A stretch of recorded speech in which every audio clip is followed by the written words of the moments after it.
Because I refused to renovate my beach house for my daughter's wedding, she and her fiancé convinced me I was too old to maintain it and pressured me to sell, never suspecting I already owned the luxury venue they'd been desperate to book for years. The look on their faces when they discovered who their new landlord was? Priceless. It's strange how 30 years of memories can suddenly feel like they're slipping through your fingers. This beach house, my sanctuary, my greatest investment, my dream realized, had been my home since Thomas passed away 12 years ago. Before we jump back in, tell us where you're tuning in from, and if this story touches you, make sure you're subscribed, because tomorrow I've saved something extra special for you. We'd bought it as a fixer-upper in our 40s, spending weekends and holidays transforming it from a weather-beaten cabin into the elegant coastal retreat it is now. Every nail, every brush stroke of paint, every carefully selected piece of furniture had been our labor of love. The wraparound deck where I now sat was the last project Thomas and I completed together before his diagnosis. I ran my hand along the smooth wooden railing, remembering how his strong hands had sanded each board until it was perfect. Mom? Mom? Are you even listening? My daughter Vanessa's voice cut through my thoughts, sharp and impatient. I'm sorry, dear. Just lost in thought. I smiled, turning to face her and her fiancé, Elliot, who hovered behind her like a shadow. What were you saying? Vanessa sighed dramatically. We were talking about using the house for the wedding rehearsal dinner. It would save us a fortune not having to rent a space. Oh. I hesitated, looking out at my carefully tended garden. The thought of 60 people trampling through my space, rearranging my furniture, treating my home like a venue made my stomach tighten. I don't think that would work well, honey. The house isn't really set up for large gatherings. Vanessa's expression hardened instantly. It's literally on the beach with a massive deck and open floor plan. It's perfect. But where would everyone park? The driveway only fits 4 cars. They could park at the public lot and walk over. It's not that far. And the neighbors, Mom! Vanessa cut me off. This is my wedding. Do you have any idea how much we're already spending? The Seacliff Pavilion is costing us a fortune just for the ceremony and reception. Ah, the Seacliff Pavilion. The exclusive oceanfront venue that had been booked solid for 3 years. Vanessa had been ecstatic when a cancellation opened up a date that worked for them. What she didn't know, what almost no one knew, was that I had purchased the pavilion through my investment company 7 years ago, after Thomas died. The insurance money, combined with our savings, had given me a substantial sum to invest, and the pavilion had proven to be remarkably profitable. I kept my ownership quiet, employing a management company to run day-to-day operations. I visited, occasionally, introduced simply as Margaret, an investor, when I stopped by. I loved seeing the beautiful celebrations, the joy it brought people, all while remaining anonymous. It was exactly how I preferred things, successful but private. Elliot stepped forward, always quick to support Vanessa. We're just trying to be practical, Margaret. It would really help us out. I looked at them both, my beautiful, accomplished daughter and her fiancé, both successful attorneys at the same firm. They made more money than I ever had as a high school librarian. Yet somehow I was always the one expected to help out. I'm sorry, I said gently but firmly. I just don't think it would work. But I'm happy to contribute more toward the reception. If that would help? Vanessa's face flushed. It's not about the money, Mom. It's about making this special. This is supposed to be the most important day of my life. I bit back a comment about it being the most important day of her life until her next wedding. Vanessa's first marriage had lasted all of 18 months. Thomas and I had spent a small fortune on that celebration, too. Let me think about it, I offered, hoping to end the conversation. Later that evening, after they had gone back to their downtown condo, I walked through my house, touching the familiar surfaces, looking at photographs of happier times. There was one of Vanessa as a child, building sandcastles with Thomas. One from her college graduation, her face beaming with pride as I stood beside her. More recent photos were scarce. Vanessa visited less frequently these days, usually only when she wanted something. My phone pinged with a text. It was an update from Ricardo, the manager at the pavilion, confirming some details about an upcoming charity event I'd helped organize. I smiled, remembering the beautiful evening last year when the venue had hosted a fundraiser for the literacy program I'd started after retirement. No one there knew I owned the place. I was just Margaret, the retired librarian who loved books and children. I'd built a good life in the 12 years since Thomas died. My beach house, my volunteer work, my small circle of close friends, and my quiet investment in the pavilion. I had created it all myself, carefully balancing privacy with purpose. Taki. Following weekend, Vanessa and Elliot returned with reinforcements.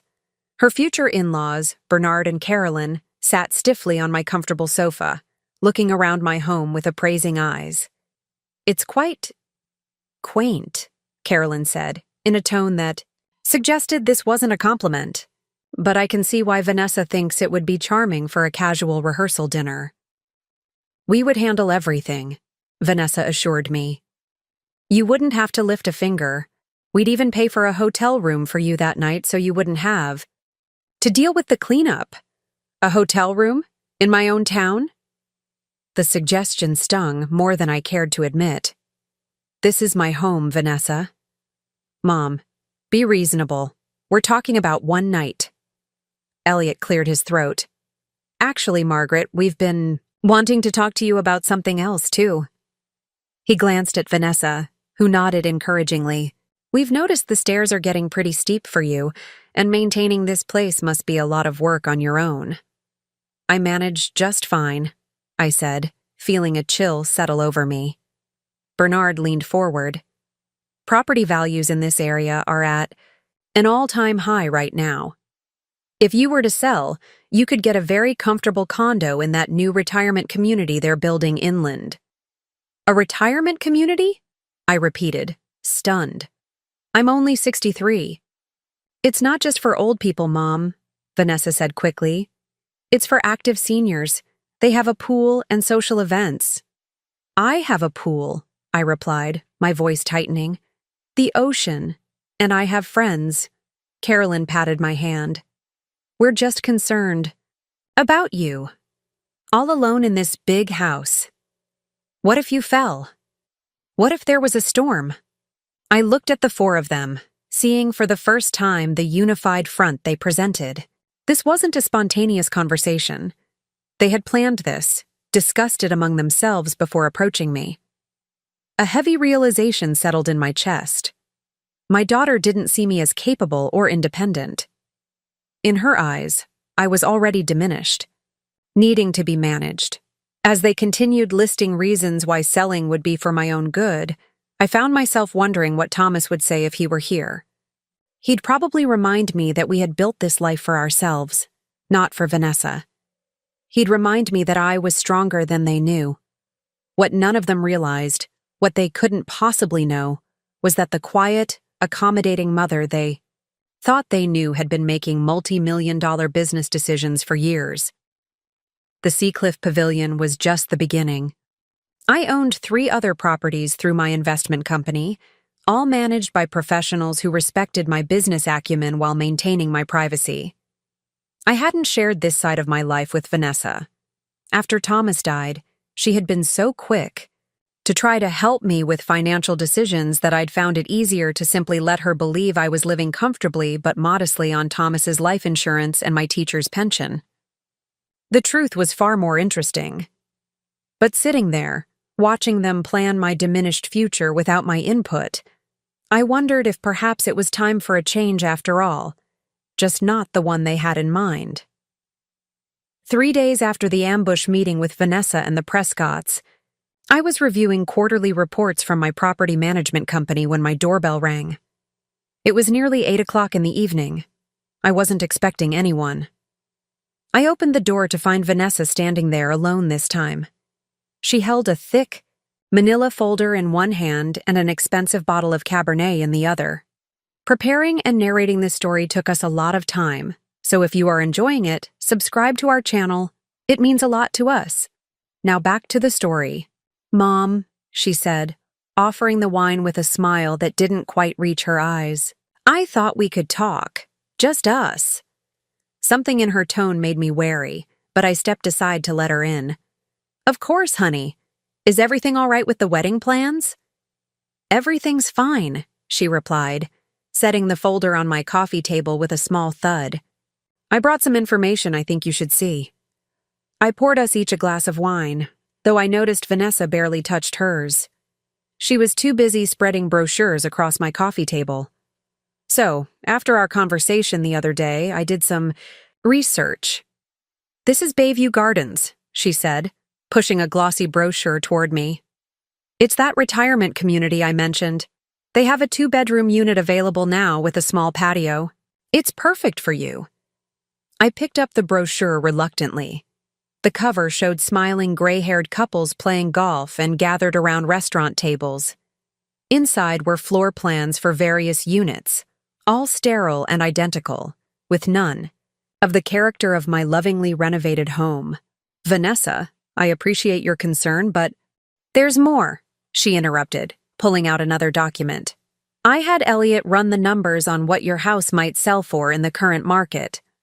I felt my jaw tighten. "You had your fiancé assess my home's value without asking me first?" Waved away my objection. "Mom, he's just being helpful. Look at these figures. You're sitting on a gold mine here.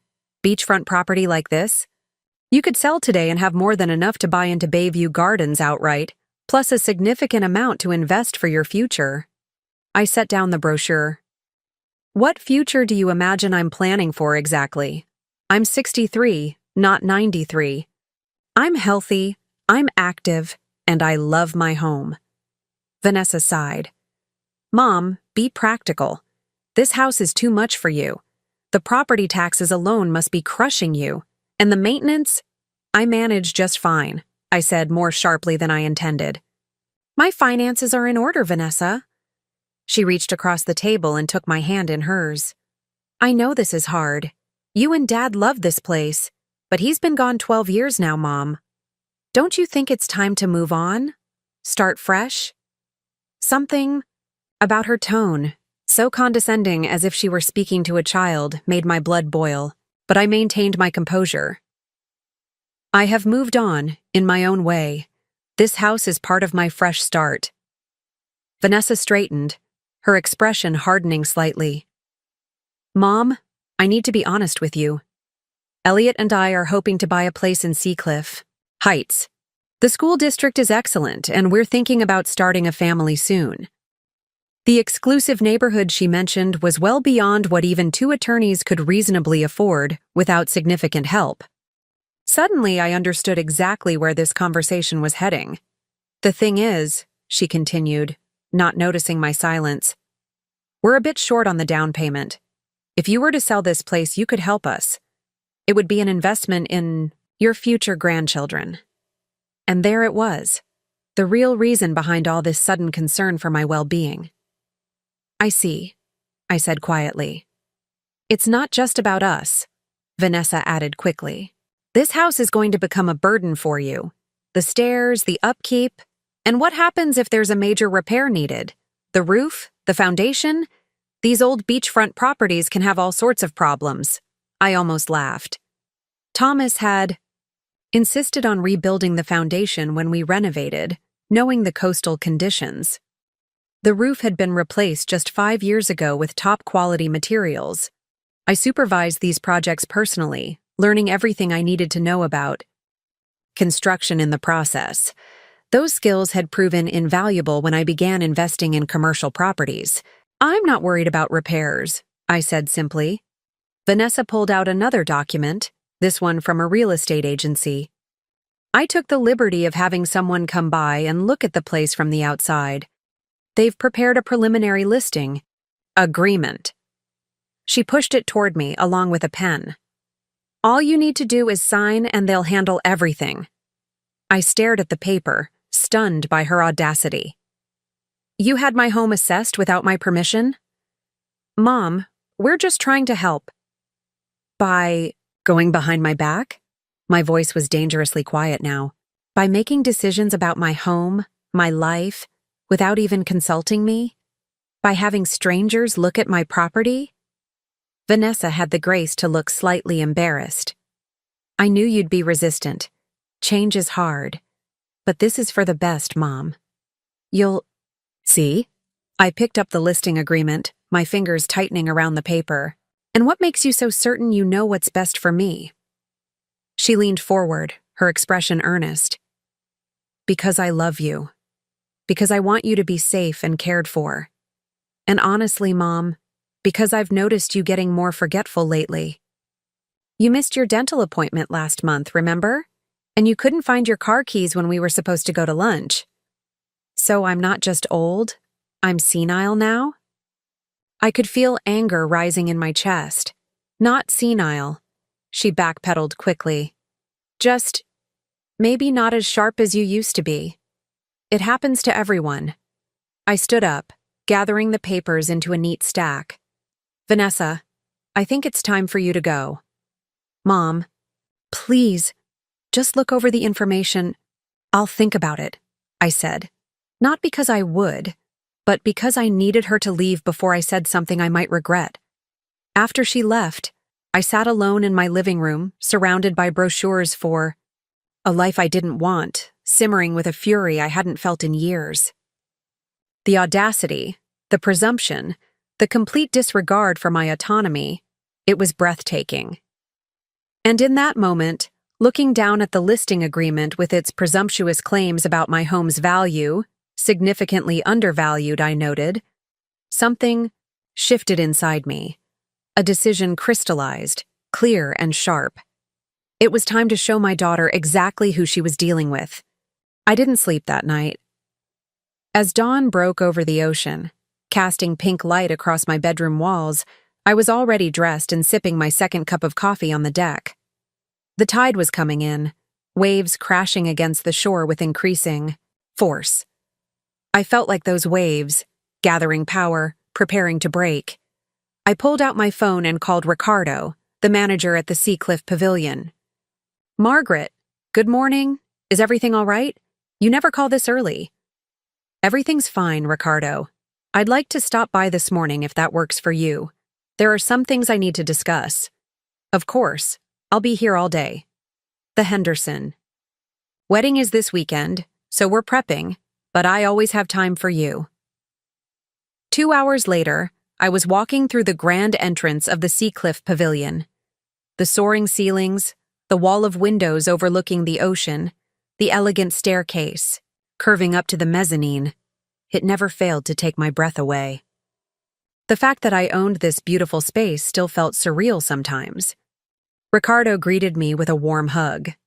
Unlike most people in my life, he knew exactly who I was, both the quiet librarian and the savvy businesswoman.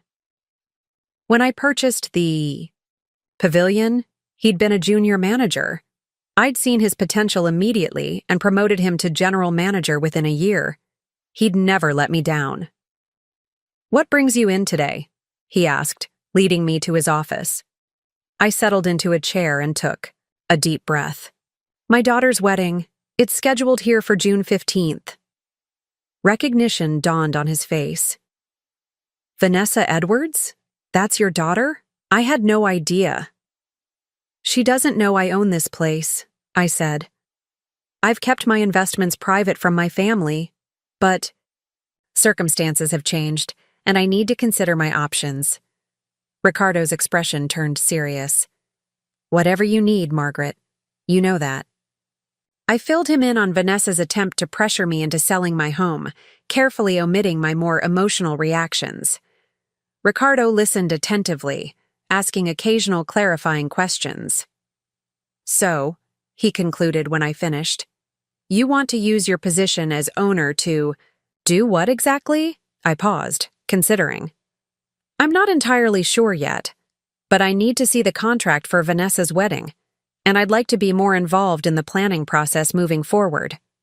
Ricardo nodded, pulling up the file on his computer. They've booked our premium package. Ms. Prescott, Elliot's mother, has been the primary contact. She's quite particular. I smiled thinly. I can imagine. As I reviewed the contract details, something caught my eye. They've only put down the minimum deposit? The balance is due just 2 weeks before the event? Ricardo nodded. That's standard. For our premium bookings. Is there a problem? Not yet, I said. But there might be. After leaving the pavilion, I drove to my attorney's office. Barbara Chen had handled all my business affairs since Thomas died. She was brilliant, discreet, and had become a trusted friend.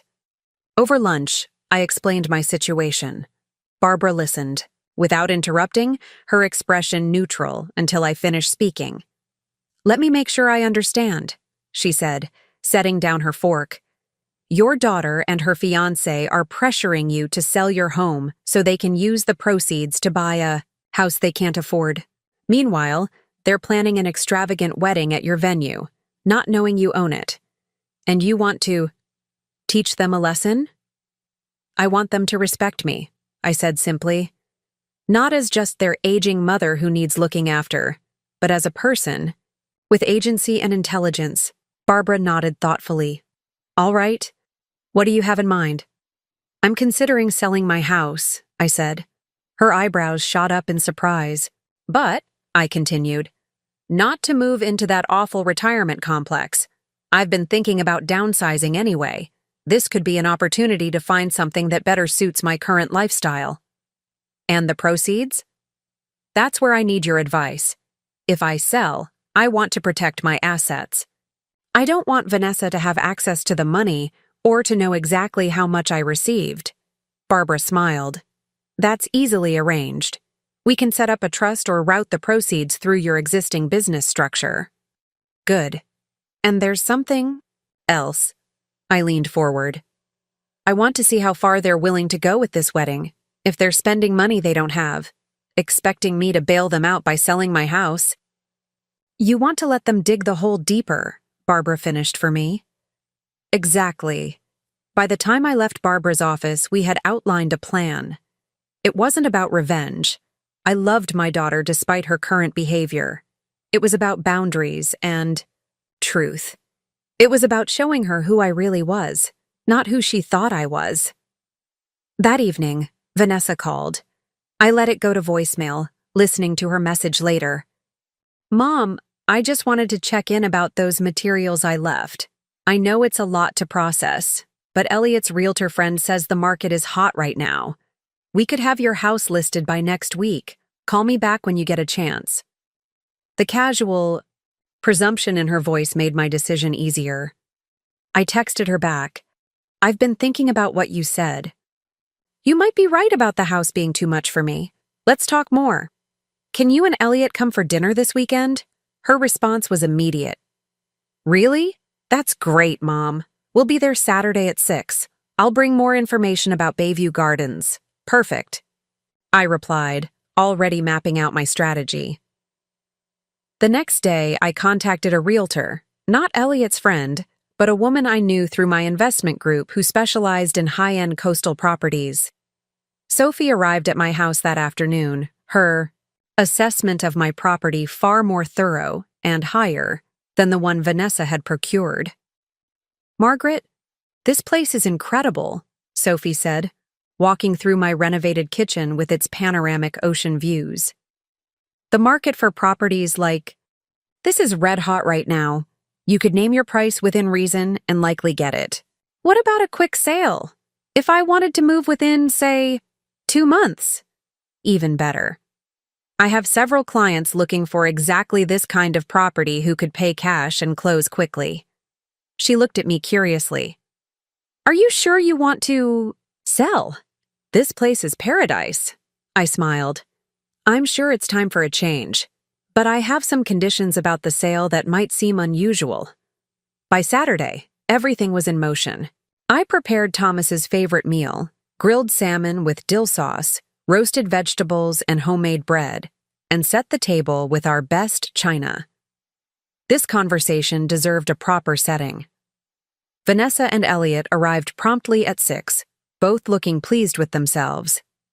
Vanessa carried another folder of papers, while Elliot brought an expensive bottle of champagne. "To new beginnings," he said, handing it to me with a wink.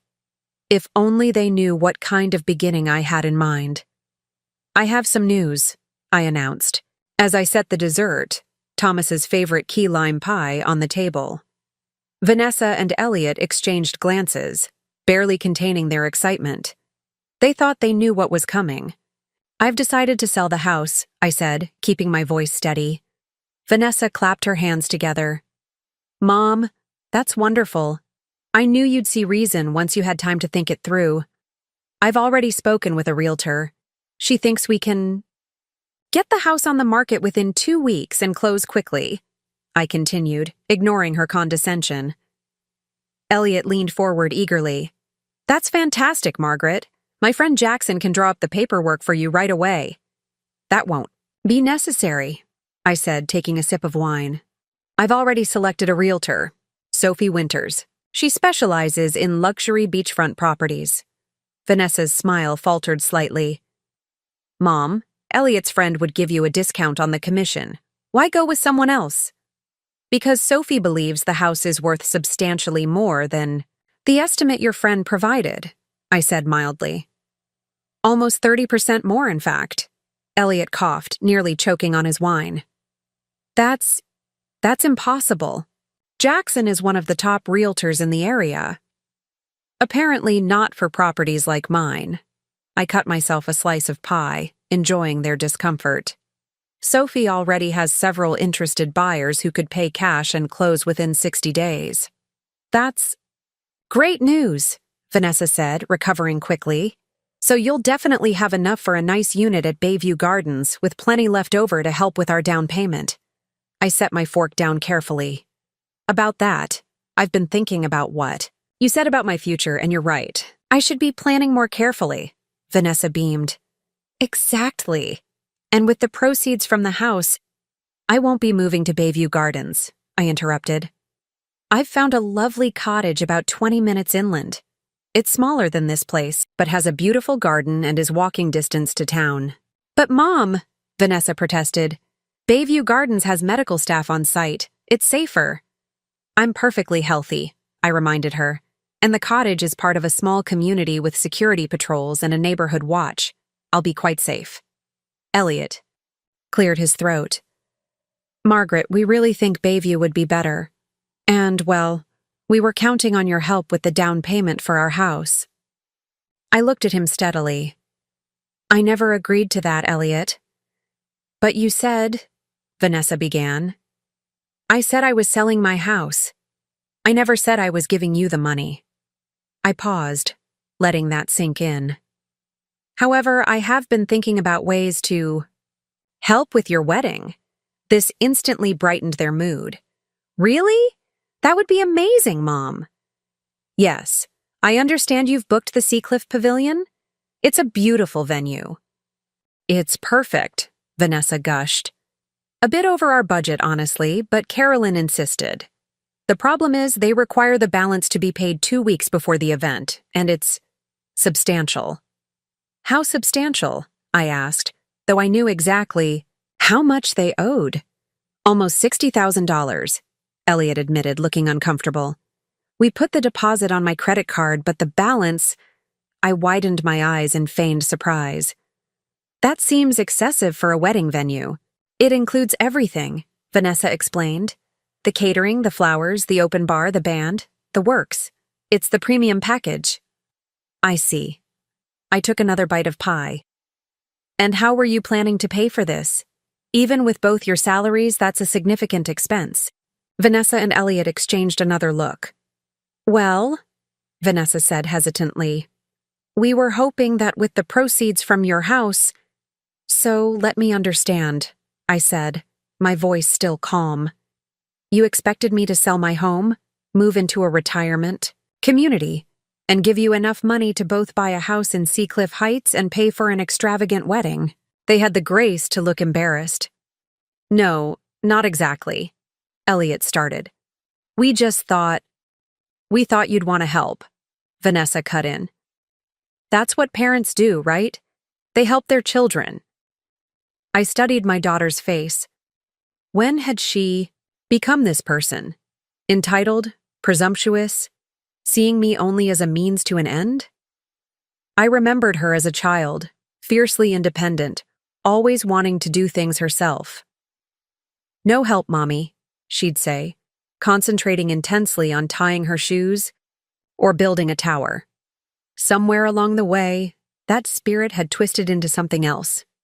I raised you to be self-sufficient, Vanessa, I said quietly. Your father and I worked hard for everything we had. We didn't expect handouts from anyone. This isn't a handout, she protested. It's family helping family. Is it? I asked. Because from where I sit, it seems like you've been planning to use me as your personal ATM. You didn't ask if I needed help or what I wanted. You simply decided what was best for me and expected me to fall in line. That's not fair, Elliot interjected. Isn't it?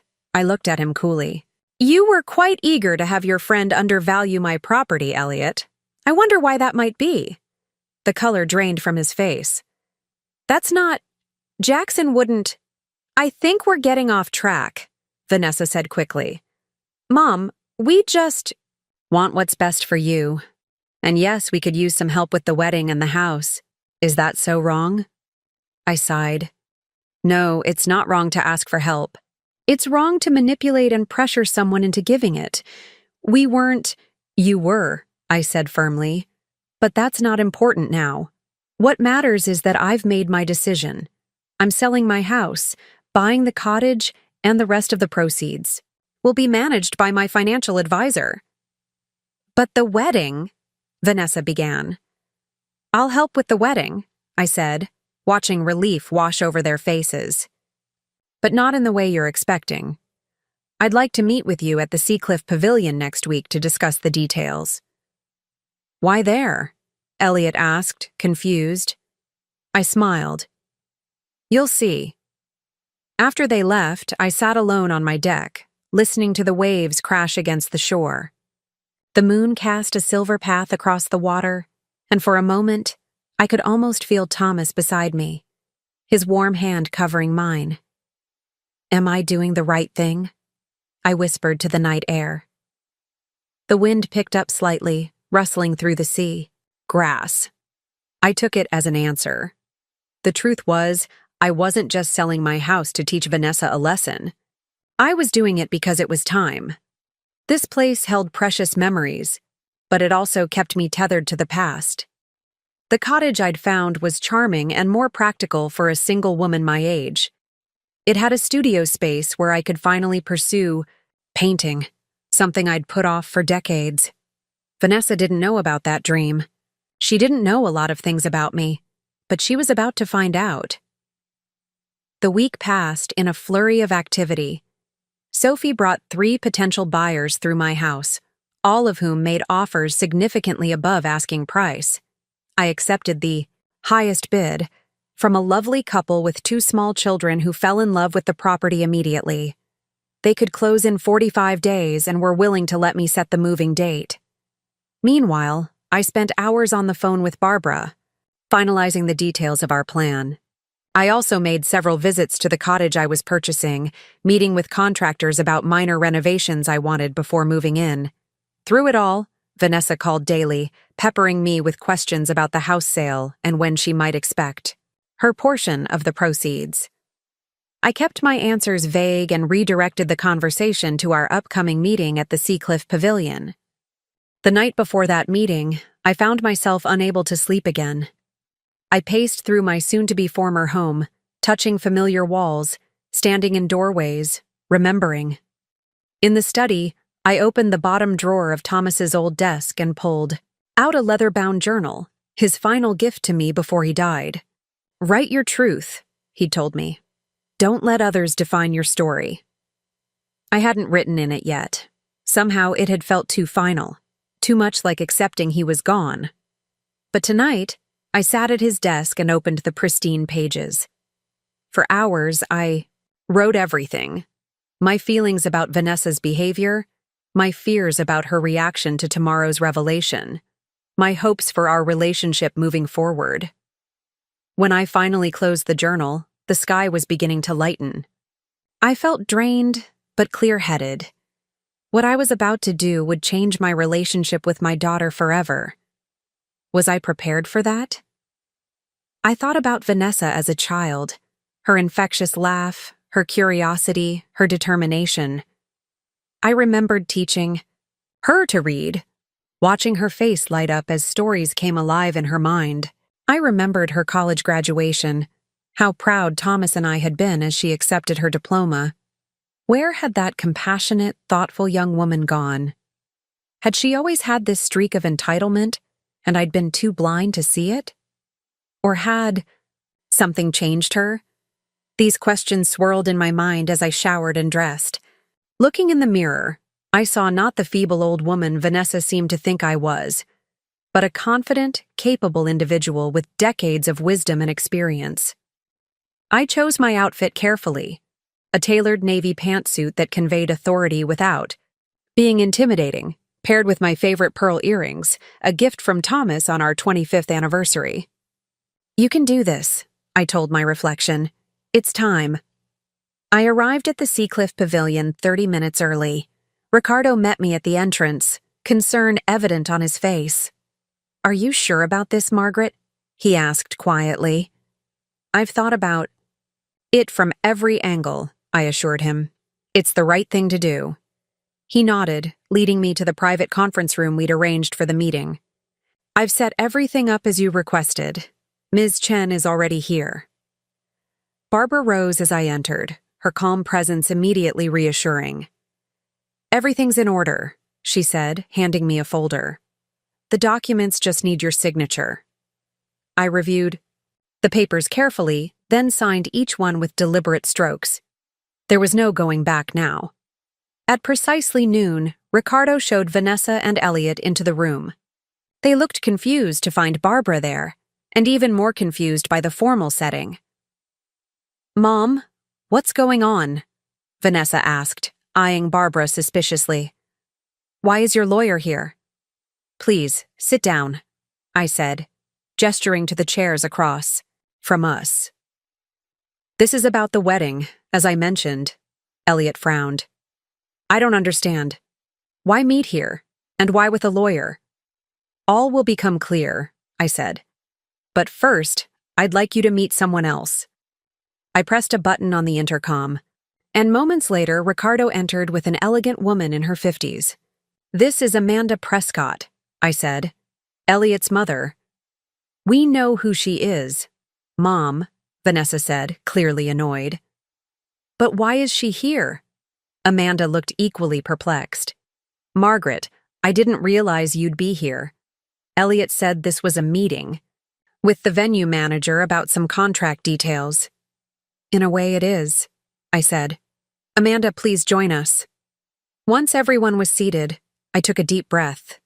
"I've asked you all here because there's something you should know before we proceed any further with the wedding plans or the sale of my house." I pulled out a document from the folder Barbara had given me and slid it across the table. "This is the ownership certificate for the Seacliff Pavilion." Elliot picked it up, scanning it quickly. His eyes widened. "I don't understand. This says the owner is Coastal Horizon Investments." "Yes," I confirmed. "That's my company." Silence fell over the room as 3 pairs of eyes stared at me in disbelief. "Your company?" Vanessa repeated slowly. "What are you talking about?" "After your father died," I explained, "I invested his life insurance money in several properties. The Seacliff Pavilion was my first acquisition. I've owned it for 7 years now." Elliot's jaw literally dropped. "You own this place? The most exclusive wedding venue on the coast?" "I do." I turned to Amanda. "That's why I wanted you here, Amanda. As the person who's been coordinating with the venue, you should know who you're actually doing business with." Amanda's perfectly composed face showed a rare crack of surprise. I had no idea, Margaret.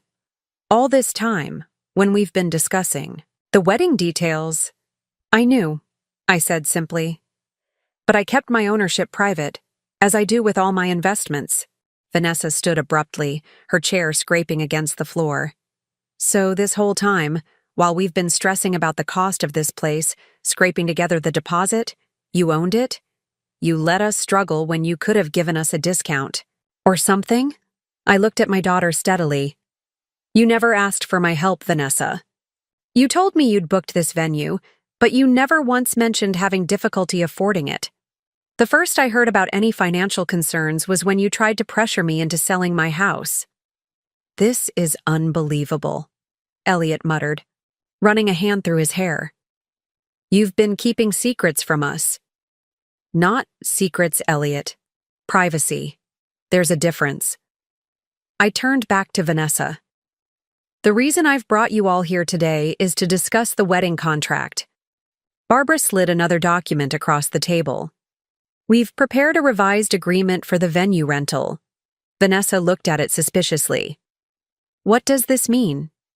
It means, I said carefully, that as the owner of this venue, I'm offering you a choice. Option 1, I provide the venue at cost, no markup, just the actual expenses for food, staff, and services. This would reduce your bill by approximately 40%. Hope flashed across Vanessa's face. Really? You'd do that? Option 2, I continued as if she hadn't spoken, is that you receive the full wedding experience you've contracted for at full price, but with one change to the payment terms. What change? Elliot asked cautiously. The remaining balance would be due in full by the end of this month, rather than 2 weeks before the wedding. That's impossible, Vanessa exclaimed. We can't come up with that kind of money in 2 weeks. Those are the options, I said calmly. A significantly reduced price with a reasonable payment schedule, or the full package with accelerated payment. Vanessa stared at me, realization dawning slowly across her face. This is about the house, isn't it? You're punishing us. No, Vanessa. I'm teaching you something about respect and assumptions. You assumed I was a helpless old woman who needed your guidance. You assumed my resources were yours to direct. You were wrong on both counts. You can't do this, Vanessa said, her voice rising. We have a contract. Barbara leaned forward slightly. The contract includes a clause allowing the venue to modify payment terms with 30 days' notice. You're receiving that notice today. Elliot flipped frantically through the paperwork. This is perfectly legal, Barbara finished. For him. As attorneys, I'm sure you both understand the binding nature of contracts. Amanda Prescott, who had been silently observing, finally spoke. I don't understand, Margaret. Why not simply tell them you owned the venue from the beginning? I turned to her with a sad smile. Would it have made a difference, Amanda? Would any of you have seen me differently, as a successful business owner rather than just Elliot's aging future mother-in-law? No one answered. The silence was telling. That's what I thought, I said quietly. Now, I'll leave you to discuss your options. Ricardo will be available if you have questions about the venue specifics. I stood, gathering my purse. Barbara, shall we? Mom, wait, Vanessa called as we reached the door. You can't just drop this bomb and walk away. I paused, turning back to face my daughter. I'm not walking away, Vanessa. I'm giving you space to consider your priorities. Call me when you've made your decision. Outside in the parking lot, the coastal breeze caught my hair as I took my first deep breath in what felt like hours. Are you all right? Barbara asked, genuine concern in her voice. I will be, I assured her. That was harder than I expected. You did well. Very composed. Thank you for being there. I couldn't have done it without you. As I drove home along the coastal highway, a strange lightness filled my chest. The secret I'd carried for so long was finally out. Whether or not Vanessa could accept it, I had reclaimed my narrative. The house was quiet when I returned. I kicked off my shoes and made a cup of tea, carrying it out to the deck. The afternoon sun glittered across the water, and pelicans dove for fish nearby. I would miss this view, I realized. But the cottage waiting for me had its own charms. Mature oak trees, a bubbling creek, morning fog that turned the surrounding hills mystical. My phone rang several times that evening. First Amanda, then Elliot, and finally Vanessa. I let them all go to voicemail, not yet ready for those conversations. Instead, I poured a glass of wine and continued sorting through my belongings, deciding what to take to my new home and what to leave behind. In the midst of organizing Thomas's old books, I found a photo album I hadn't looked at in years. Inside were pictures from the early days of our marriage, Thomas and me standing proudly in front of our first tiny apartment, camping trips in the mountains, parties with friends long lost to time or distance. There was one of me at 28, sitting at an easel, paintbrush in hand, face intense with concentration. Thomas had believed in my artistic talent long before I did. "You have a gift," he'd always said. "Don't let it go to waste." But then life happened. Career demands, raising. Vanessa, caring for my parents in their final years, my painting had been set aside. The cottage I'd bought had a sunroom perfect for a studio. Perhaps it wasn't too late to rediscover that part of myself. The next morning, I awoke to a text from Vanessa. "We need to talk. Can we come over at noon?" I replied with a simple, "Yes." While waiting, I continued packing, wrapping cherished objects in bubble wrap and placing them carefully in boxes. By 11:30, the kitchen was almost completely packed, save for a few essential items I'd need until moving day. When the doorbell rang, I steeled myself before answering. Vanessa stood alone on the porch, her expression unreadable. "No, Elliot?" I asked, stepping aside to let her in. "I thought we should talk, just us." She paused, taking in the boxes stacked in the hallway. "So you're really going through with it? Selling the house?" "Yes. The buyers are a lovely family. 2 children. They'll fill this place with new memories." Vanessa wandered into the living room, fingers trailing over familiar furniture. "I grew up here." "You did. It was a wonderful home for our family. Why?" Turned to face me. "Why didn't you ever tell me? About the pavilion, your business, any of it?" I considered my answer carefully. "After your father died, you were so concerned about me. You wanted to help with everything, my finances, my schedule, my future. It was easier to let you think I was just living on my pension and insurance money than to constantly defend my decisions. So you lied to me. I kept parts of my life private. There's a difference." Vanessa sank onto the sofa. "All this time, I thought you needed me. I do need you, Vanessa, as my daughter, not as my caretaker or financial advisor." She stared out the window at the ocean. "Elliot and I talked until 3 in the morning, about the wedding, about what you did, everything. And we're taking option 1, the reduced cost for the venue." She met my eyes directly. "Not because we can't get the money for option 2, but because it's the sensible choice. The money we save can go toward our house down payment." I nodded, pleased by her practical decision, even if she felt the need to assert they could have afforded the alternative.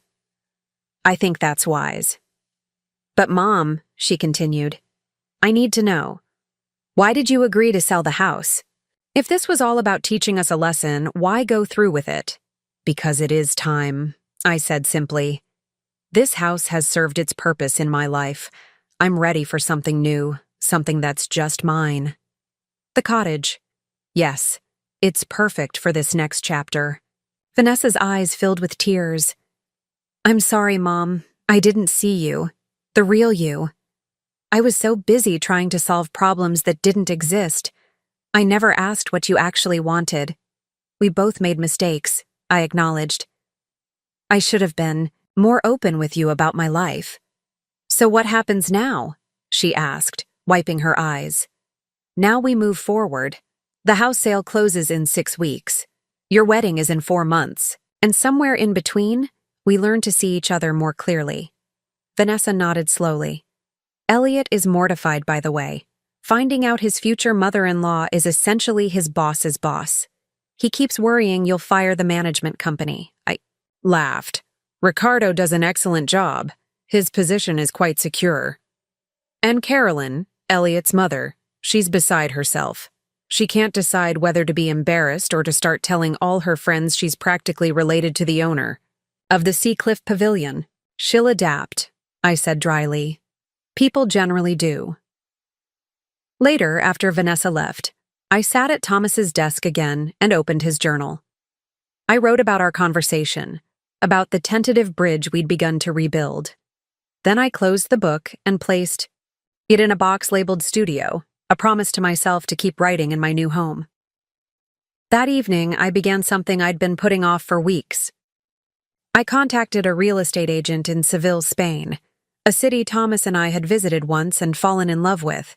We had always talked about spending a month there someday, renting an apartment, living like locals. I'd like information on long-term vacation rentals, I told the agent, for this fall. Something in the old city, if possible. It was time to start checking items off my long-deferred bucket list. And if Vanessa truly wanted to know me better, perhaps she'd even join me there for a week. The future, for the first time in years, felt wide open with possibilities. The sale of my house closed more quickly than expected. The young family was eager to move in before the school year started, and I was ready to begin my new chapter. 6 weeks after listing the property, I signed the final paperwork in Barbara's office, officially transferring ownership of the beach house that had been my home for 3 decades. Congratulations, Barbara said, handing me a cashier's check for an amount that still made me blink twice when I looked at it. How does it feel? Surreal, I admitted. Also liberating. And the proceeds, as we discussed. 30% into my existing investment portfolio, 30% into a trust for my future needs, 20% for the cottage purchase and renovations, and the rest liquid for adventures. Barbara smiled. I like the sound of that. Thomas would approve. He would, I agreed. He always said we'd travel more after retirement. I'm finally going to do it, for both of us. As I drove away from Barbara's office, I took a detour to the beach house. No, not my house anymore.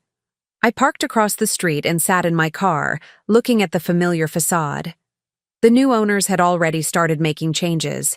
The front door, once a weathered blue, was now a cheerful yellow. The garden beds had been replanted with colorful annuals instead of my preferred native grasses. It stung a little, seeing those changes, but there was also a strange satisfaction in knowing the house would continue to be loved. As I sat there, the front door opened, and the young mother emerged, a toddler on her hip. She noticed me and waved hesitantly. I waved back, then started my car. It was time to go. My new cottage was 15 minutes inland, nestled in a small community of similar homes surrounding a central green space. Though more modest than my beach house, it had character, cedar shingles, a deep front porch, and those beautiful oak trees I'd fallen in love with. Most importantly, it had the sunroom I'd already begun transforming into an art studio. I'd moved in gradually over the past few weeks, bringing small carloads of possessions each time I visited. Today would be different. Today I would sleep here for the first time, officially making it my home. As I pulled into the driveway, my neighbor Susan appeared from her garden next door. "Moving day?" she called cheerfully. "The last of it," I confirmed. "The movers finished with the furniture yesterday. Let me know if you need any help unpacking. Or if you'd like company and a bottle of wine later." I smiled gratefully. "I might take you up on that."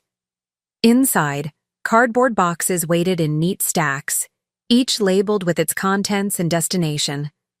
I moved through the cottage, opening windows, to let in the fresh air, arranging flowers I'd picked up at the market, making the space mine in small, deliberate ways. In the kitchen, I unpacked my favorite teacup, a handmade ceramic piece Thomas had bought for me at a craft fair. I filled the kettle and leaned against the counter, taking in my new surroundings while waiting for it to boil.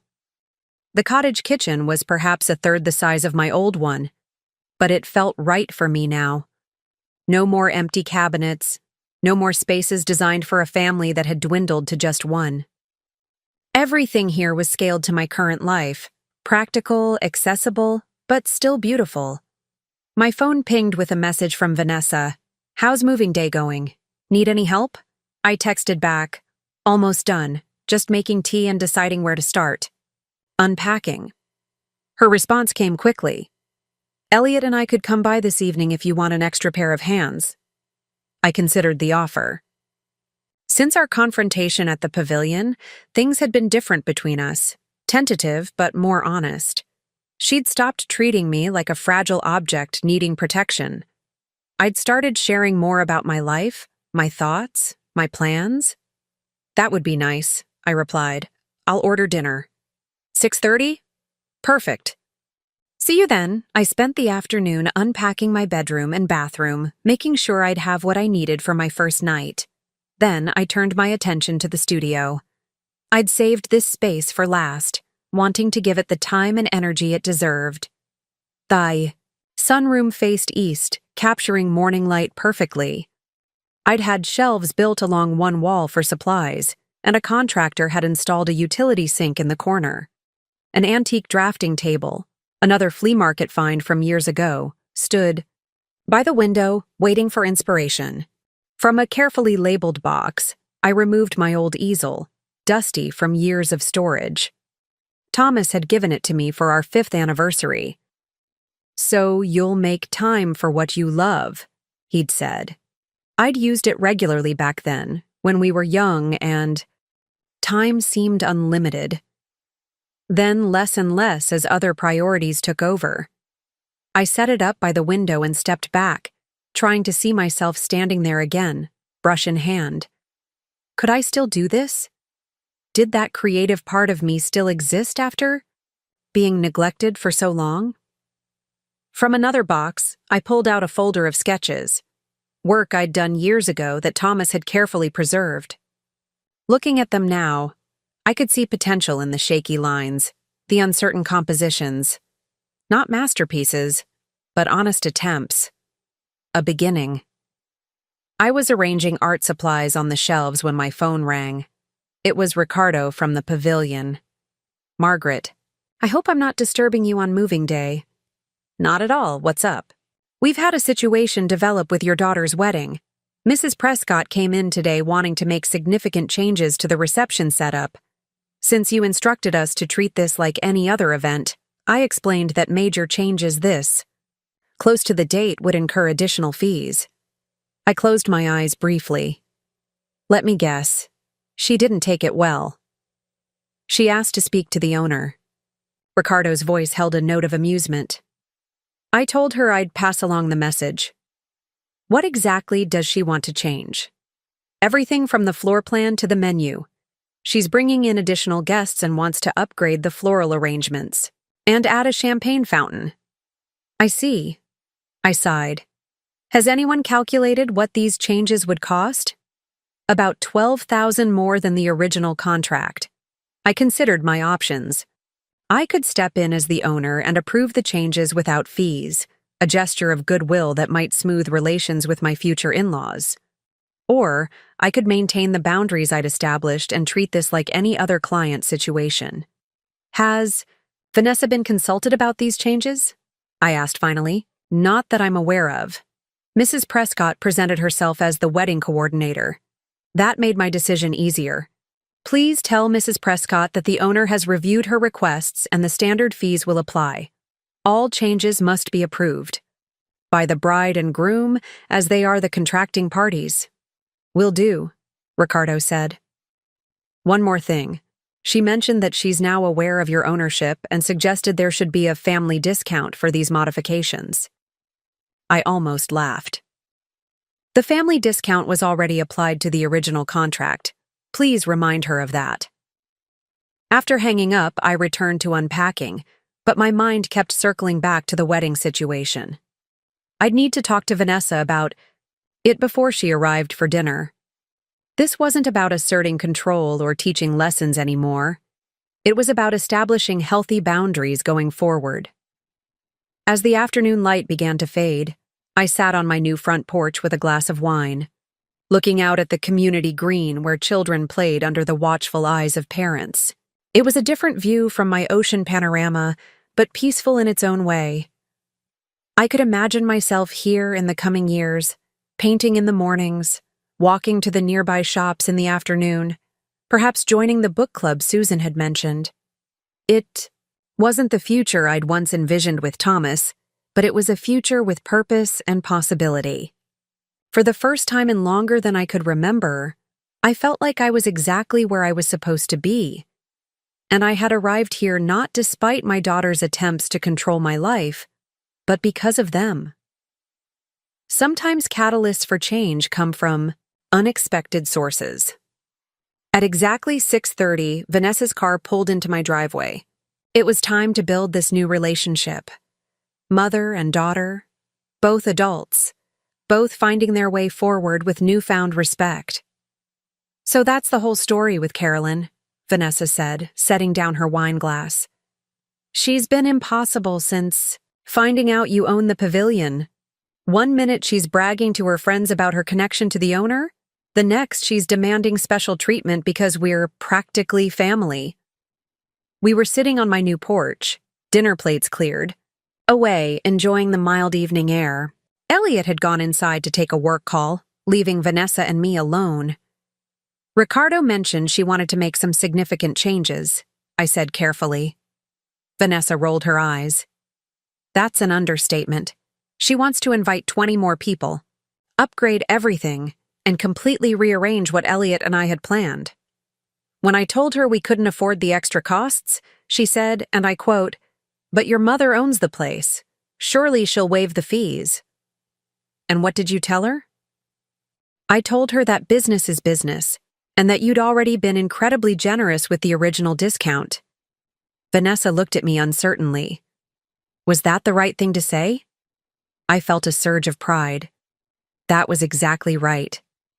It's strange, she continued, looking out at the darkening sky.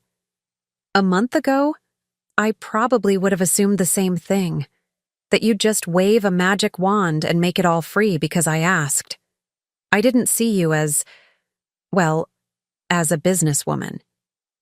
You saw me as Mom? Yes, just Mom, not Margaret the investor or property owner or any of those other parts of you.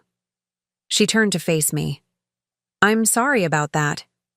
We all do it with our parents to some extent, I said. It's hard to see them as complete people with lives and dreams beyond their relationship to us. Vanessa nodded, slowly. When did you start investing in properties? Was it really only after Dad died? The major investments? Yes. But your father and I had always been interested in real estate. We bought and sold a few small properties over the years. The beach house was actually our third home. I had no idea. There's a lot you don't know about that time in our lives. You were young, focused on school and friends, as you should have been.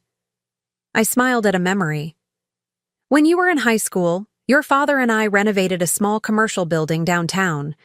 We did most of the work ourselves on weekends. The old bookstore? The one that's a coffee shop now? That's the one. We bought it for almost nothing because it needed so much work. Sold it 3 years later for triple our investment. Vanessa looked stunned. I remember you working on a building, but I thought you were just helping someone else. We didn't talk about it much. It was our little side project, our way of building. For the future, your father was always thinking ahead. He would be proud of what you've done, Vanessa said softly. The pavilion, the other properties, all of it. I think so too. I reached for the bottle and refilled our glasses. When he died, I felt so lost. Investing gave me purpose, a way to use what he'd taught me and build something meaningful. And I just saw you as a widow who needed taking care of, Vanessa said, her voice tinged with regret. We both made assumptions, I reminded her. But we're seeing each other more clearly now. Elliot returned. settling into the chair beside Vanessa. "Beautiful evening," he observed. "This place has a different kind of magic than the beach house." "It does?" I agreed. "It suits this phase of my life." "Speaking of phases," Vanessa said, "Elliot and I have been talking about the house we want to buy. We're thinking of scaling back our plans a bit." Elliot nodded. "Seacliff Heights is nice, but the mortgage would be crushing. We've found a great place in Oak Ridge that needs some work but has good bones." "Sounds familiar," I said, smiling. "Sometimes the places that need work turn out to be the best investments." "That's what we're hoping," Vanessa said. "We thought maybe, if you have time, you could look at it with us, give us your opinion." The request, so different from their previous presumptions about my finances, warmed my heart. "I'd be happy, too." Our conversation drifted to other topics as night fell completely. When they finally left around 10, I stood in the doorway of my new home, watching their taillights disappear down the quiet street. Something had shifted between us, perhaps permanently. We were finding a new equilibrium, one based on mutual respect rather than outdated dynamics. The following weeks were a blur of activity as I settled into my new life. I established routines: morning walks around the neighborhood, afternoons in my studio, evenings reading on the porch or socializing with neighbors. Susan introduced me to several other residents, and soon I found myself with invitations to book clubs, garden committees, and community dinners. My studio became my sanctuary. At first, my attempts at painting were hesitant, almost timid. I started with simple watercolors, relearning techniques I'd once known well. Gradually, my confidence returned. I found myself losing track of time while working, sometimes painting through meals without noticing I was hungry. 3 weeks after moving in, I completed my first painting I felt truly proud of, a landscape of the oak trees visible from my studio window, their graceful branches dappled with morning light. I propped it on the mantel in my living room, a tangible reminder of new beginnings. Vanessa visited regularly, sometimes with Elliot, sometimes alone. During one visit, she noticed the painting. "Mom, this is beautiful," she said, studying it closely. "Did you just do this?" "Last week," I confirmed. "It's nothing special, just a view from my window." "It's more than that. You've captured something peaceful. I didn't know you could paint like this." Neither did I anymore. It's been decades since I really tried. She turned to me, her expression thoughtful. "What else don't I know about you?" The question hung between us, an invitation to deeper understanding. "Well," I said, smiling slightly, "I've booked a month-long stay in Seville for October. I'm going to live in the old city, take a painting course, and explore southern Spain." Her eyebrows shot up. "By yourself?" "Yes. It's something your father and I always talked about doing." I decided it was time. Instead of the concern or objection I might have expected before, Vanessa's face lit up. "That sounds amazing, Mom. I want to hear all about your plans." As I shared details of my upcoming adventure, I realized how much our relationship had evolved in just a few months. The tension and manipulation that had characterized our interactions around the house sale had transformed into genuine interest and support. 2 months into my new life, I hosted a small gathering at the cottage, Vanessa, and Elliot, Barbara, and her husband, Ricardo, and his partner, and a few of my new neighbors. We sat in the backyard, strung with fairy lights for the occasion, eating and drinking and sharing stories as the evening cooled around us. Looking around the table at this unlikely collection of people from different parts of my life, I felt a sense of wholeness I hadn't experienced since Thomas died. I had created this home, this community, this moment of connection. Later, as the party wound down, Ricardo pulled me aside. "You seem happy, Margaret. The change suits you." "It does," I agreed. "I feel like I've found myself again." "Thomas would be pleased," he said gently. "Yes, I said, smiling at the memory of my husband. He always did say I was at my best when I was being true to myself. When everyone had gone and I was alone in my cottage, I sat in my studio in the moonlight, looking at the blank canvas on my easel. Tomorrow, I would begin a new painting. Perhaps a memory of the beach house, perhaps a scene from the life I was building now. Either way, it would be another step in this transformation journey. A journey that had begun with my daughter trying to force me to sell my house but had become something far more profound. The reclaiming of my full self. Autumn arrived, painting the oak trees around my cottage in fiery oranges and golds. My departure for Spain was just 2 weeks away, and I found myself caught in a whirlwind of preparations, arranging for Susan to water my plants, finalizing my itinerary, brushing up on my rusty Spanish. I had just returned from a shopping trip for travel essentials when my phone rang. It was Elliot. "Margaret," he began, his voice tight with tension. "We have a situation with the wedding. Carolyn has gone completely off the rails." "What's happened?" I asked, setting down my shopping bags. "She went to the pavilion yesterday and told Ricardo she's the new point of contact for all wedding decisions. She tried to change the menu, the table arrangements, even the ceremony timing, all without talking to us first. When Ricardo said he needed approval from Vanessa or me, she apparently had a meltdown." I sighed. I was afraid something like this might happen. "Where's Vanessa in all this?" "She's furious. She and her mother are barely speaking. Carolyn called her ungrateful for not appreciating her expertise in wedding planning." He paused. "But that's not why I'm calling. Carolyn is now threatening to withdraw their financial contribution if we don't let her take charge. It's a substantial amount, about $20,000. "I see."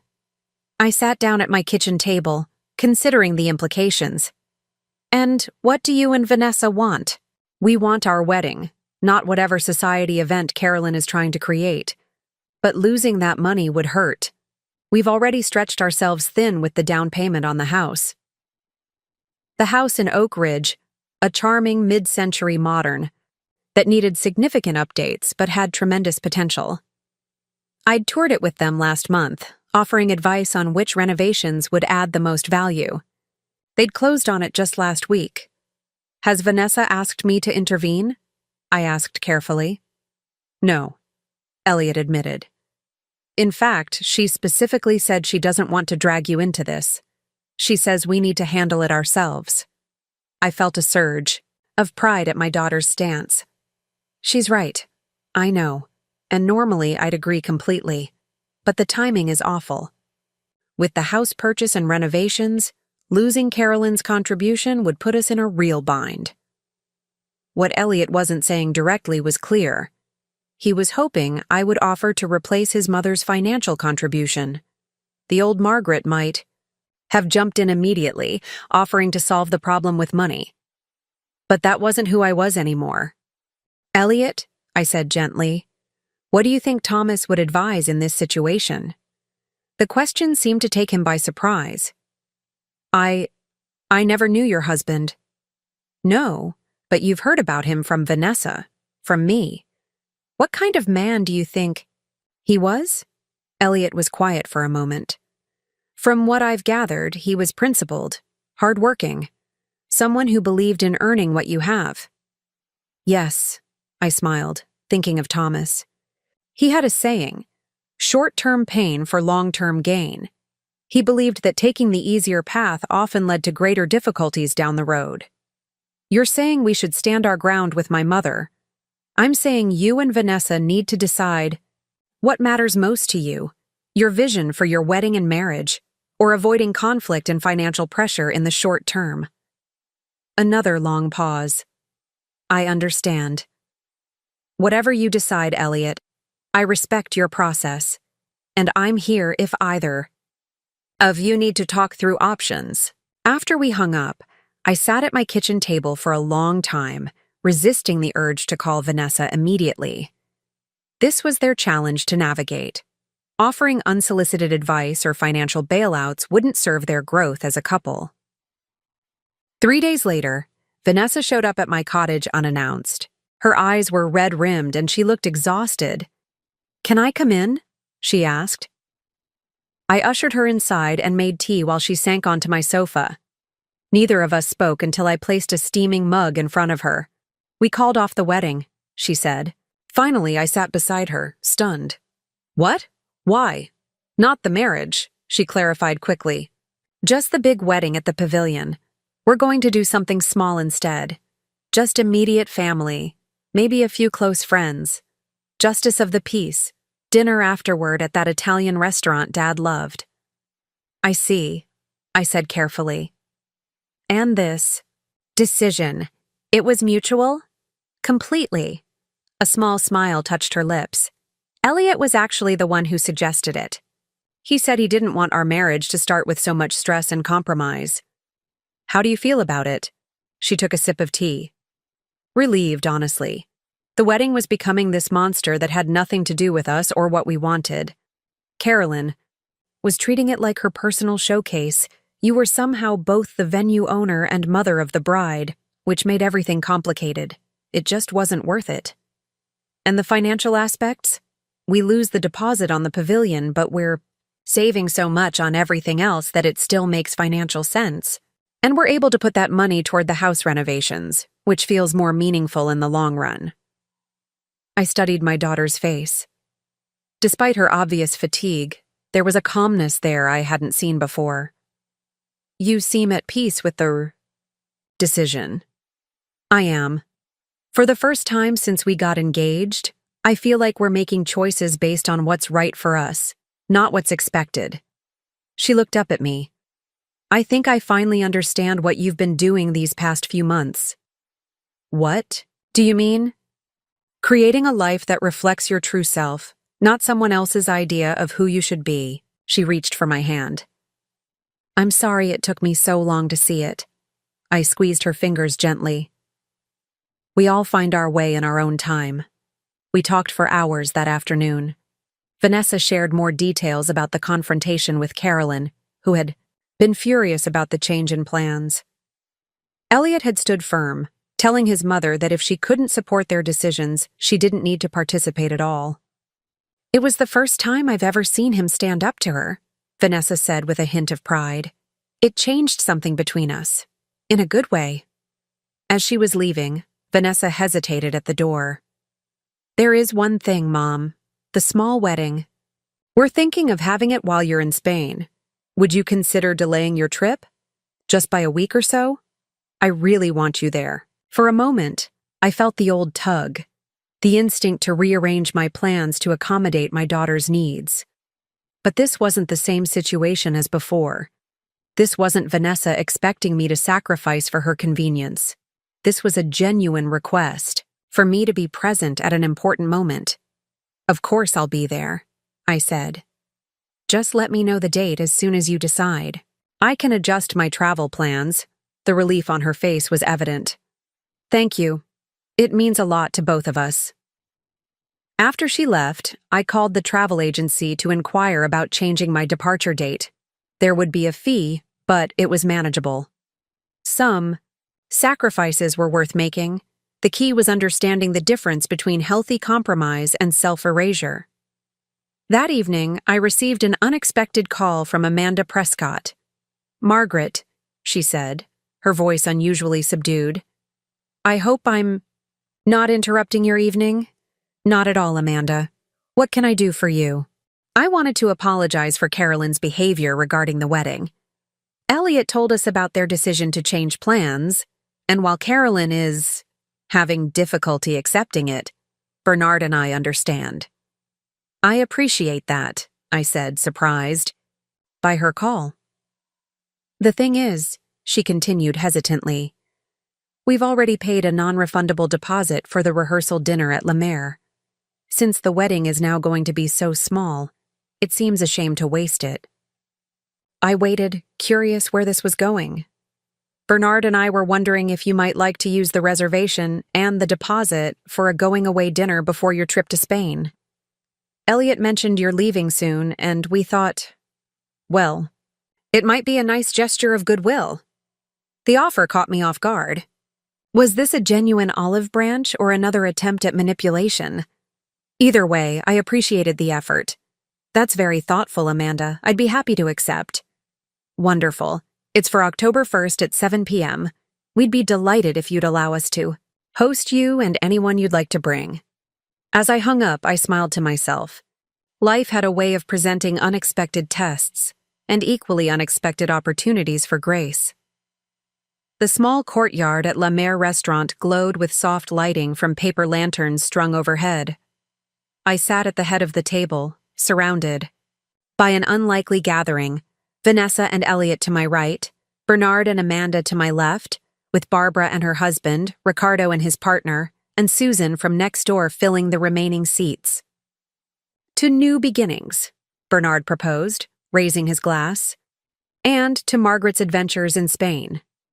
Everyone raised their glasses, and I felt a wave of gratitude as I looked around the table. 6 months ago, I couldn't have imagined this scene, this blend of my professional and personal worlds, this atmosphere of mutual respect and genuine goodwill.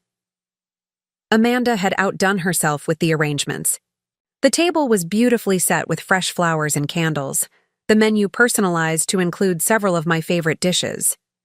It was exactly the kind of thoughtful gesture Thomas would have appreciated, acknowledging a difficult situation with grace rather than lingering resentment.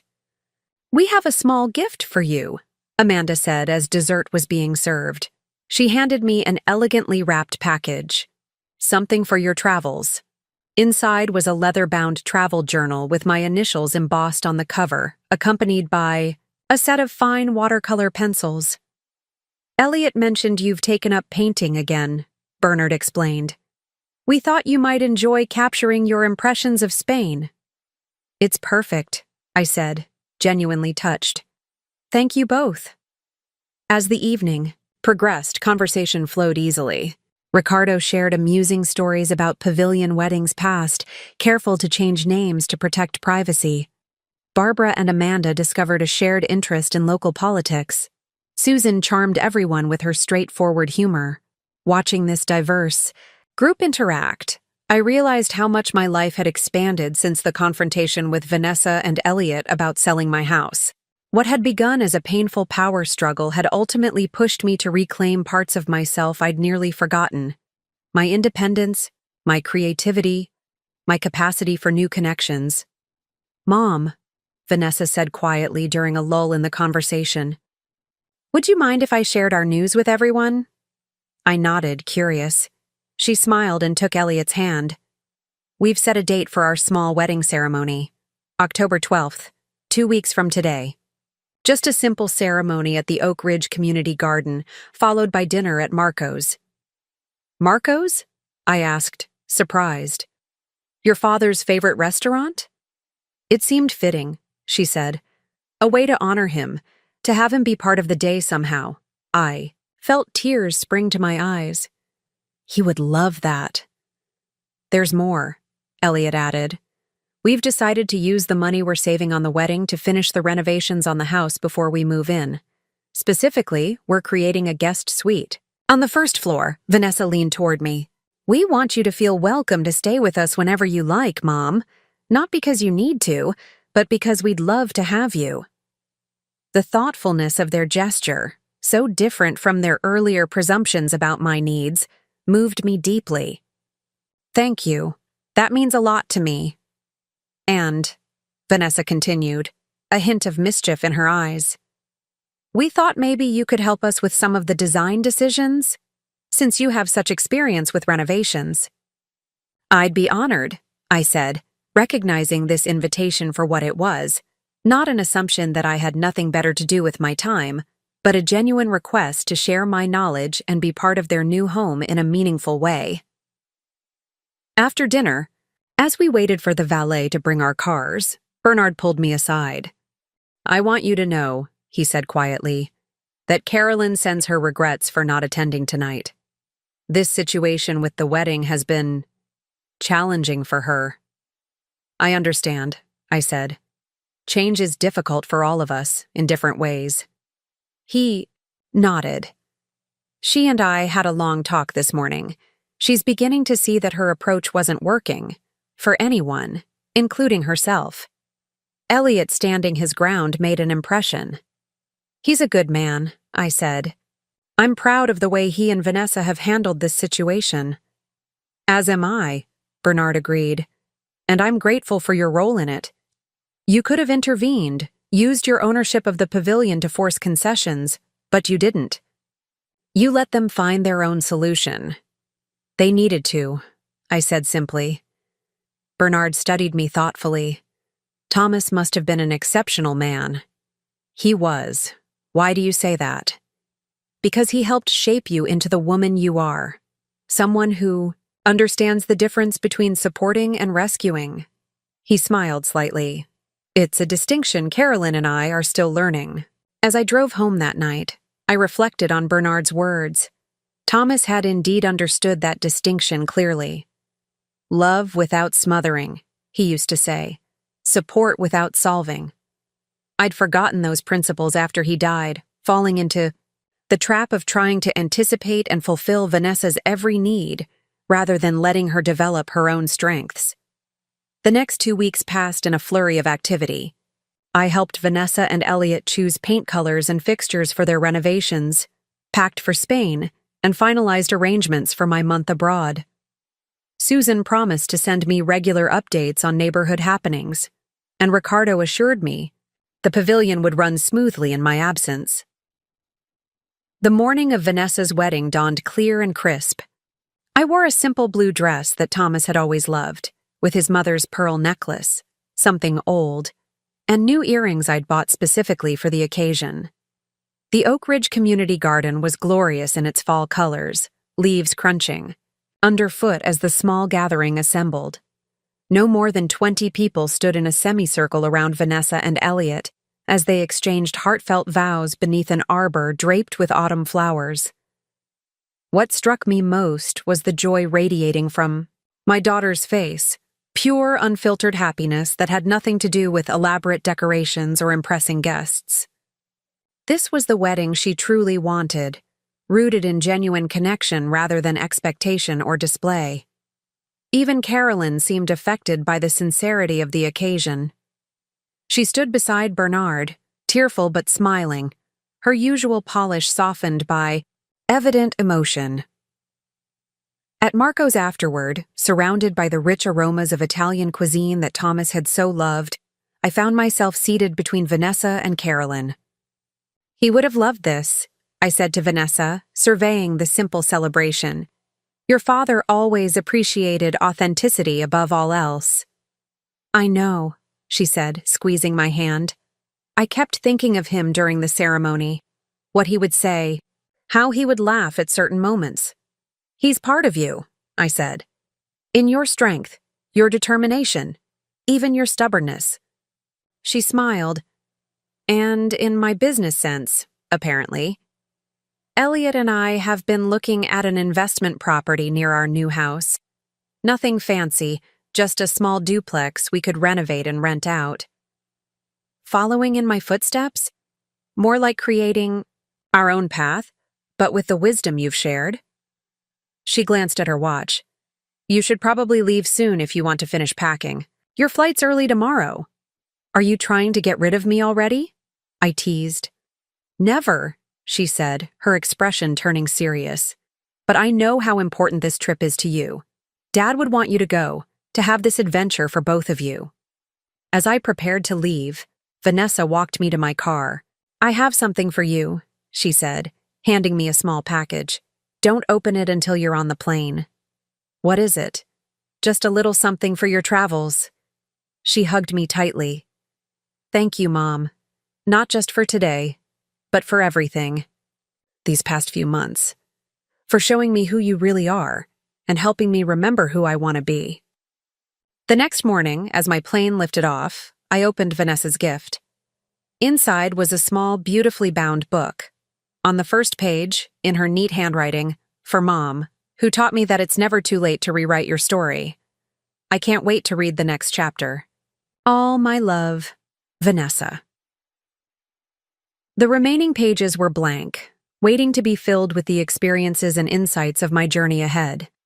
I settled back in my seat, watching the coastline recede below me. The house I'd been pressured to sell had led me to discover not just a new home, but a new version of myself, and unexpectedly, a new relationship with my daughter. As the plane banked toward the east, toward Spain and the adventure waiting there, I opened Thomas's journal and began to write. Today, I am flying to Seville, my love. Our dream finally realized. But the journey began long before this flight. It started the day our daughter tried to make me sell our house, never suspecting that I owned the very venue where she planned to begin her new life. Sometimes the most unexpected catalysts lead us exactly where we need to go. Seville embraced me with warm October sunshine and the scent of orange blossoms. My apartment in the historic Santa Cruz district was exactly as I'd imagined, a second-floor walk-up with whitewashed walls, terracotta tiles, and a small balcony overlooking a cobblestone street. From my window, I could see the spires of the cathedral and hear street musicians playing flamenco in the nearby plaza. During my first week, I settled into a pleasant routine. Mornings at a local cafe with strong coffee and a sketchbook, afternoons exploring the city's gardens and museums, evenings sampling tapas at different neighborhood bars. Twice a week, I attended a watercolor class taught by a local artist in his sun-drenched studio. It was in this class that I met Helena, an elegant woman in her 70s from Buenos Aires, who had moved to Seville after her husband's death, 5 years earlier. I came for a 2-week vacation, she told me over sangria after our third class, and simply never left. Something about this city heals the soul. I can understand that, I said, watching the sunset paint the buildings in gold. It has a magical quality. And what brought you here, Margaret? Just tourism? I found myself telling Helena about Thomas, about our dream of spending time in Spain. And then, surprising myself, I told her about Vanessa, the house, the pavilion, the whole complicated story. Helena listened attentively, her dark eyes thoughtful. When I finished, she raised her glass. To second acts, she said. And to standing, your ground. You approve? I asked, smiling. Absolutely. Too many of us allow our children to diminish us as we age, to reduce us to a role rather than a person. She shrugged eloquently. My Eduardo tried it after his father died.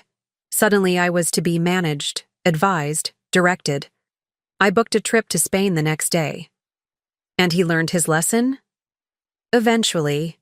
Her eyes twinkled. After I bought an apartment, here without telling him. Now he visits twice a year, brings my grandchildren. We have a much better relationship, as equals. Helena introduced me to her circle of expatriate friends, a diverse group of retirees from across Europe and the Americas who had chosen Seville for their next chapter. They welcomed me warmly, including me in their gatherings, showing me hidden corners of the city tourists rarely found. Among them was Gabriel, a retired architecture professor from Portugal with kind eyes and a ready laugh. He began joining me for morning sketching sessions, offering gentle suggestions to improve my technique. Our friendship developed easily, built on shared interests and mutual respect. 3 weeks into my stay, I received an email from Ricardo. With unexpected news, Carolyn Prescott had approached him about hosting a charity event at the pavilion. She specifically asked if you might be willing to display some of your artwork at the event, he wrote. It's for the Children's Hospital Foundation. Given your interest in supporting literacy programs, I thought you might want to consider it. I sat back, surprised. This was the last thing I'd expected from Carolyn, an acknowledgement of my artistic pursuits, an invitation to participate in her world as a peer rather than an aging in-law to be managed.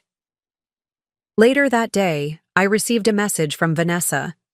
Mom, have you heard from Carolyn about the charity event? She's actually being thoughtful about it, not pushy. Elliot is in shock. I smiled as I typed my response. Ricardo mentioned it. What do you think I should do? Her reply came quickly. I think You should say yes. Your paintings are beautiful. People should see them. And Carolyn is really trying. In her way. That evening, during a group dinner at a local restaurant, I mentioned the situation to Helena and Gabriel. The universe works in mysterious ways, Helena said. This woman who dismissed you is now seeking your participation. It's a form of recognition. Gabriel nodded. And an opportunity to show a different side of yourself to people who thought they knew you. So, you think I should agree? I asked. I think, Gabriel said carefully, that generosity toward those who have wronged us is never wasted. Whether or not they deserve it. The next day, I emailed Ricardo, agreeing to display 3 of my paintings at Carolyn's event, scheduled for the week after my return. Then I threw myself into painting with renewed purpose, completing 2 new pieces specifically for the showing. As my month in Seville drew to a close, I found myself reluctant to leave. I had discovered a community here, a rhythm to my days that nourished my creative spirit. On my final evening, Gabriel invited me to dinner at his favorite restaurant, tucked away on a quiet street near the river. I have a confession, he said as we lingered over dessert. I was in Florida last year, visiting my cousin in Palm Beach. I attended a wedding at your pavilion. I looked at him in surprise. Really? What a coincidence. Indeed, it's a beautiful property. You should be proud. But what I remember most was seeing a woman sitting alone on the terrace, watching the celebration with such quiet attention. I noticed her because she seemed both part of the event and separate from it. His eyes met mine. I believe it was you. The memory came back to me instantly. A spring wedding last year, when I had slipped away from Ricardo's office to watch the celebration from a distance. That's remarkable. Life has strange patterns, Gabriel said. Perhaps we were meant to meet again. Do you believe in that sort of thing? I asked. Fate? I believe in recognizing opportunities when they present themselves. He hesitated, then continued. I'll be visiting my daughter in New York this December. It's not so far from Connecticut. I'd like that, I said, realizing I meant it.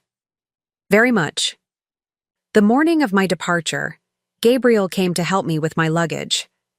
At the curb, he handed me a small wrapped package. Something to remember Seville by, he said. Open it when you're home. On the flight back, I thought about the ripple effects of the past 6 months, how Vanessa's attempt to control my life had set in motion a series of changes I could never have anticipated.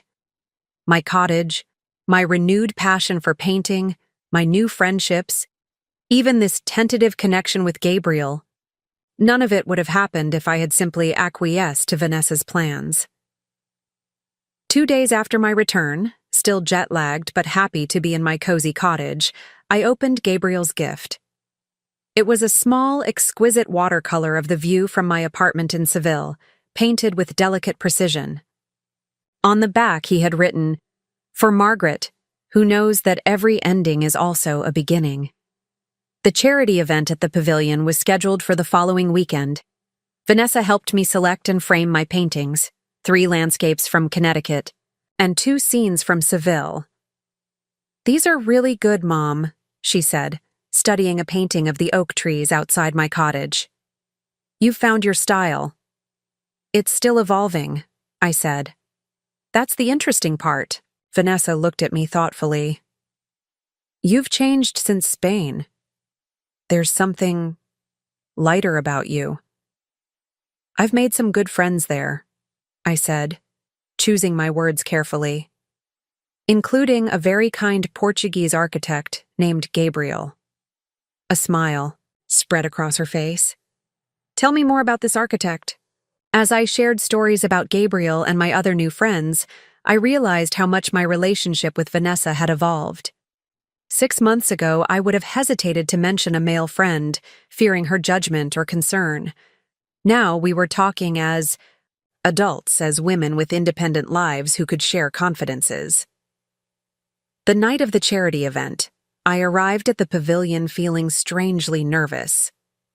My paintings were displayed in the entryway, beautifully lit and presented. Ricardo had arranged everything perfectly. Carolyn approached almost immediately, elegant in a black cocktail dress. "Margaret, thank you so much for participating." She gestured toward my artwork. "These are quite impressive. I had no idea you were so talented." "Thank you, Carolyn, and thank you for including me. It's a worthy cause." She hesitated, then added, "I've been meaning to tell you. The cottage suits you. It has a charm the beach house lacked." Coming from Carolyn, this was high praise indeed. "I'm very happy there," I said simply. "Yes," she said softly. "I can see that now." Later that evening, I stood on the terrace where Gabriel had seen me a year earlier. The pavilion glowed with light, the sound of music and laughter spilling out into the night. I thought about how differently I felt now, standing in the same spot, no longer an observer on the periphery, but fully engaged in my own life, with all its unexpected turns. Ricardo joined me, offering a glass of champagne. "To your successful exhibition," he said. "3 of your paintings have sold already." "What?" I was genuinely shocked. "Who would buy them?" "Collectors who recognize talent," he said with a smile. "You've created something beautiful, Margaret. People respond to that." As we stood watching the moonlight on the water, I felt a profound sense of gratitude. My daughter's attempt to force me to sell my house had ultimately led me not to loss, but to expansion of my horizons, my confidence, my capacity for joy. Sometimes the greatest gifts come disguised as challenges. Sometimes we need to be pushed to the edge before we remember how to fly. Winter settled over Connecticut, transforming my cottage neighborhood into a postcard scene of snow-laden oak trees and wreaths on doors.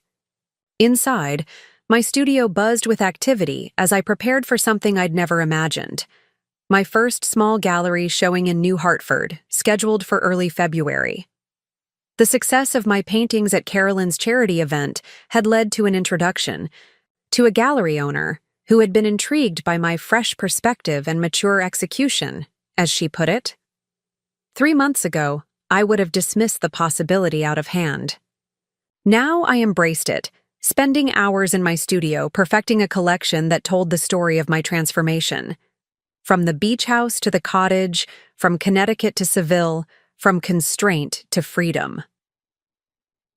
On a snowy December afternoon, Vanessa arrived carrying a large, flat package wrapped in brown paper. "Early Christmas gift," she explained, setting it carefully against the wall. Elliot and I couldn't wait. I unwrapped it to find a beautifully framed black and white photograph of the beach house. Not a recent image, but one from decades ago, when Thomas and I had just begun renovations. We stood on the unfinished deck, arms around each other, tools scattered around us, laughing at whoever was behind the camera. "I found it in a box of Dad's old things," Vanessa said. "I thought it belonged here, in your studio." I touched the image gently, memories flooding back. "It's perfect. Thank you." "We're learning," she said simply. "About balance, about respect, about seeing people for who they are, not who we need them to be." Later that day, I received a video call from Gabriel, who was visiting his daughter, in New York as planned. We spoke for over an hour, sharing details of our days, making plans for his visit to Connecticut the following week. His presence in my life, unexpected, undemanded, freely chosen, was yet another gift born from the very conflict that had once threatened my autonomy. As Christmas approached, my cottage filled with surprising visitors. Susan organized a neighborhood caroling group that serenaded me one evening. Barbara and her husband brought homemade eggnog. Ricardo and his partner delivered a gourmet basket from the pavilion's executive chef. And most surprisingly, Bernard and Carolyn arrived with a peace offering, tickets to the symphony for when Gabriel visited. "We'd love to have you both for Dinner afterward, Carolyn said, with only the slightest hint of her former imperious manner. I understand Gabriel is quite knowledgeable about architecture. Bernard would enjoy the conversation. On Christmas Eve, I hosted dinner for Vanessa and Elliot in my cottage for the first time. The space was small compared to the beach house, but filled with warmth and the aromas of Thomas's favorite holiday recipes. After dinner, as we sat by the fireplace with mulled wine, Vanessa handed me another gift, a small velvet box. Inside was a delicate silver bracelet with a single charm, a tiny house. "For your new beginning," she said, "and for teaching me what matters." "It's beautiful," I said, fastening it around my wrist. "But you know, this journey wasn't about the house in the end, either the one I sold or the one I bought." "What was it about?" Elliot asked. I considered the question carefully. "It was about remembering who I am. Not just as your mother," I smiled at Vanessa, "or Thomas's widow, but as Margaret. A woman with her own dreams, her own strengths, her own path." After they left, I sat alone by the fire, Thomas's journal, open beside me. The pages that had been blank 6 months ago were now filled with reflections, sketches, stories from my time in Spain and my evolving life in Connecticut.